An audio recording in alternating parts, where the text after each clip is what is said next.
friends, welcome to day 13 of Inktober 2018. The prompt for today's piece is, I made some twinkling stars to hang off a patchwork unicorn floating boomerang. Now that is a prompt and a half. I'll be honest, I did not want to sit down and do this one on the day that I did it. I didn't want to do it. I wasn't inspired by doing this. I just thought, I hadn't half an idea of what I wanted to do. But I very sloppily executed it, and I kind of knew that as I was going. I think there was just this pressure just to get it out. I thought, I just don't want to do this, and I don't see a day coming anytime soon where I will want to do this, so let's just power through it and do it. Which I know is crazy, because there's so many things in that prompt to pull from, but it just wasn't the mix. It wasn't the mix I wanted to tackle that day. So I'll just let you watch what happens and see how it goes. I have to apologize if you can hear there's kind of a raspiness in my voice. I got three things going on. First thing, I have allergies. Every morning, I don't know what it is, it's killing me, but I wake up and I can't breathe and I can't see. I think there's just a lot of cat hair around here right now. I don't know why, but the cats are shedding for winter. The second thing that went on is that I went to Starbucks and about 20 minutes ago almost choked to death on a piece of muffin. So I had a coughing fit that I thought would end my life. It was very goodbye cruel world, very that. I honestly didn't think I'd come out of it alive. So I think I coughed up my voice as I did it. It was very aggressive. So I have to, please just excuse me for that. And then the third and final thing, which is just super dramatic, but hey, this is the channel. This is what you came for. I literally feel so run down. And I know this is not going to shock anybody that's been following the journey for the past few months through Patreon and now Inktober. But my body is saying, no, we're going on a holiday today. And I think it might have something to do with the fact that for the first time in forever, it rained and thunderstormed last night in sunny Southern California, which is very bizarre. I don't think ever since I've been here I've had a thunderstorm with thunder and lightning. But it's rained a couple of times, but really not at all. So last night was Oliver's first thunderstorm, and he handled it a lot better than I thought he would. Bianca was a little upset, but usually when the stadium does their fireworks across the road, they get so upset about the fireworks. So I was kind of shocked that they weren't mad about the thunder. Bianca, I don't know if she was just upset or if she just was needy. She's been very needy lately. She's so cute. She's got this monkey that she's had since she was a baby. And you really know she needs attention if she brings that to you. And it turned up in my office yesterday, and I thought, oh, the poor thing, where is she? Bianca, come here! Because she's not typically affectionate with me. She loves Steve, but she's not, Bianca's never been that affectionate towards me. Very standoffish, very cold. Anyway, let's get to one of the questions from Facebook. I'm going to read it off here. Interesting question. I don't know how I'm going to answer it, but let's just give it a crack. Do you ever feel discouraged? Do you ever experience the dreaded voices in your head that say you're not good enough? Somewhere in my travels, I've lost my self-confidence and I can't find it anywhere. Yes, I do. I do have those voices. I think we all have those voices. Mine aren't very strong, honestly. I kind of silence them with my own voice going on up in there. The one thing I have to preface all of that with is that in life, I operate with a level of self-confidence that is probably clinical and very delusional. I'm 900 pounds overweight at present, and I'm still rocking a skinny jean. So I don't struggle with self-confidence the way I've heard a lot of other people struggle with it. And that is, to my understanding, one of the biggest blessings I could ever have in the entire world. Apparently a big lack of self-confidence leads to a lot of problems, and I know we're only specifically talking about art here, but I feel overall, in general, in life, I don't struggle with a lot of self-confidence issues, and I think it has a lot to do, obviously, with my upbringing. I think we all bring it back to upbringing. If you ever go to therapy, they're just going to tell you everything was because of your childhood. But no, truly, my upbringing, I had three incredibly confident women raise me, and they were all, really specifically skilled in the ways that they went about their life, and they never doubted themselves at any point, or if they did, they didn't show it. And there was always, even in making big mistakes, there was always this idea of, oh, well, you can try again. You know what I mean? It was never the end of the world. Nothing was ever, catastrophic in a sense that you could never recover from it. You could always just do your best. And I think it was very liberating for them. And I think it taught me to be very free in the way that I approached everything, and really didn't give too many grains of salt to anything. So as far as self-confidence goes, when I see people getting really overwhelmed about, and not to say that I don't care, like I absolutely do care. I do care that I'm struggling with my weight loss journey, but let's be real, that's been a problem since I was 9 years old. But there are things, I will work on that, and I feel confident enough to work on that. It doesn't, I don't look in the mirror and hate myself. I don't have any kind of body dysmorphia issues that someone else in my position might typically struggle with, because I come from an industry where you had to be, as a dancer, you had to be very attractive. You had to have a really fit body. You had to fit the costumes. We were weighed as dancers. Like every 2 weeks you would get weighed, or they would take photos of you in your, just in tights and a tank top, just to make sure that you still looked right. Like there was that industry, I feel like hasn't really come under any scrutiny.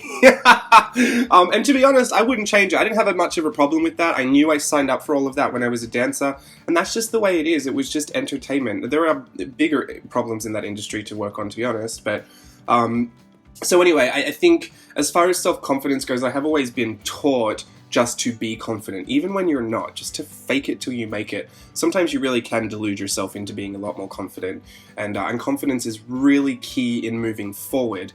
Confidence and arrogance are two very different things, and I think you should always steer clear of arrogance. Confidence is more of a personal thing. Confidence is something that you should, I believe, kind of keep to yourself. I think you keep it to yourself as fuel for the fire of whatever you're doing, and you use that for motivation.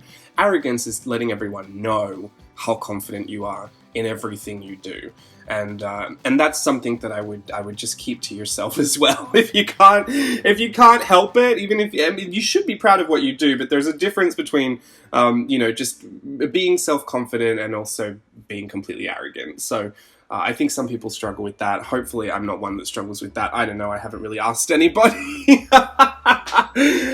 I just like to go about my business and just put it out there. If it's good, it's good. If it's bad, it's bad. I don't care. I'll just let it be. But for the most part, I do keep a lot of that to myself, because it's a very personal journey, and I think it does really strike a chord with a lot of people in a way, especially if this is something that you're struggling with.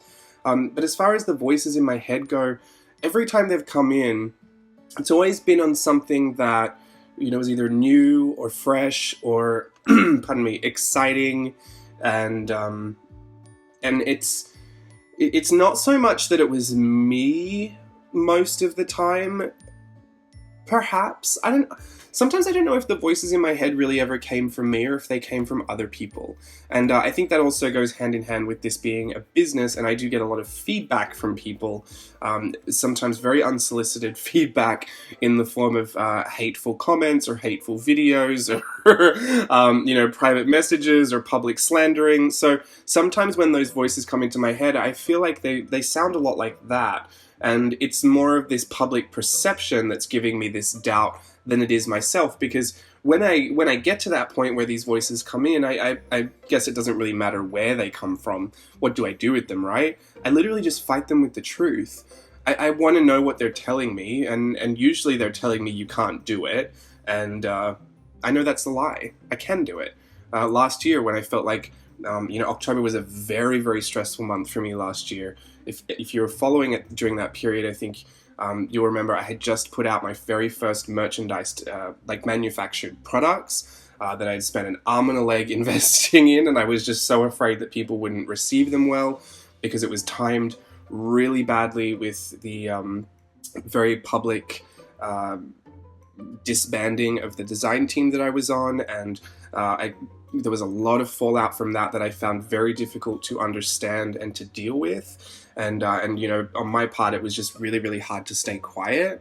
And so October last year, also tackling, Whimsy Ween for the first time, and the Halloween series, and then also doing the video every day for Inktober, coinciding with all of that, that's when those voices were like rampant in my head, just saying, you can't do this, you shouldn't have done that, look, she was right, or he was right, or this is what you get for trying. And it was terrible, but a lot of that stuff was literally stuff that people were saying to me. So it wasn't even a voice in my head at that point, but they tend to, burn into your brain. That those ideas, they tend to like etch themselves into the back of your skull, and they keep coming up and they keep popping up. And especially if there's a specific person or a specific group that keeps stimulating that for you over and over again, it is a good idea just to remove yourself gently from that, because that is an energy that you don't need. But as far as dealing with it, I would just think, well, what are they trying to say? They're trying to say that you can't do it. Well, here's the truth. Here's the tea, mama. I can do it. I got 2 arms. I got 2 legs. This is my job, so I've got all the hours in the day to devote to it. I've got a heartbeat that's going. I've got some ink. I've got some paper. Go. Doesn't even matter if I don't film it. I can do it. I can do it. And so I thought, well, that's all I need to know. What do I need to know more than that? And it's not necessarily that just knowing that would bring about a certain level of confidence, but the confidence comes from achieving those goals. That's why I think challenges is such a good thing, because there's such a foolproof way to build confidence kind of quickly. And that's why I encourage people to formulate challenges that work for themselves, whether it be a month of a prompts list, whether it be 2 prompts lists in a month, or whether it be 1 week of a prompts list, or 1 week of just, creating a certain theme. The more you do, the more you achieve those very short-term goals that you set out for yourself, the more confidence you're going to have, the more ammo you're going to have to fight those voices in your head. Because, in the beginning, you do have to fight them with hypotheticals. Last year I had never completed an Inktober challenge before. In fact, I'd failed a couple, and I never really committed to them. So I thought, well, if I just committed, I would do it. I could do it. That wasn't enough. When those voices came in, and I had to tell myself, you can do it because you can draw. You can do it because you can film. You can do it because you've got paper and you've got some hands. Like, you can do it. This year, if those voices came in, I get to say, you can do it because you did it. Do you know what I mean? Like, straight up. It's as simple as that. I don't have to fight it with any hypothetical anymore, but I wouldn't have that ammunition unless I had completed last year's challenge. So some things are always, there's always going to be something new to battle. There's always going to be a new voice that pops up in your head. Just like Daisy pops up differently every day. There's going to be a new monster that creeps in there and says you're incapable of doing something. But when you're not capable of doing something, turn to someone that is. Turn to someone and get their advice, get their help, get their guidance, solicit their support. Let them help you in a way that they helped themselves once upon a time, or perhaps a mentor had helped them. Please don't ever think you have to do all of that by yourself, especially when those voices become very overwhelming. I also had the luxury last year of not having to do Inktober by myself, because I got everyone who was watching was so involved and so encouraged, and I did it with everyone in the Facebook group as well, and then everyone else that was sharing on Instagram. So I know what it's like to not also rely on your own devices. Sometimes the biggest problem we have is that we think we're a lot more capable than we are, and we just don't want to admit that we need some help.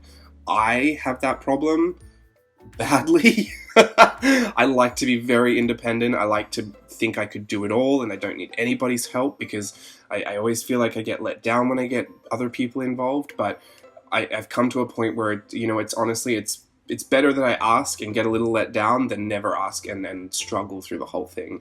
So just my personal opinion. I know it probably didn't help a lot, but I just want to encourage you that, to find confidence, you have to build it. You have to put energy towards that. And there are some great things you can do, especially this month.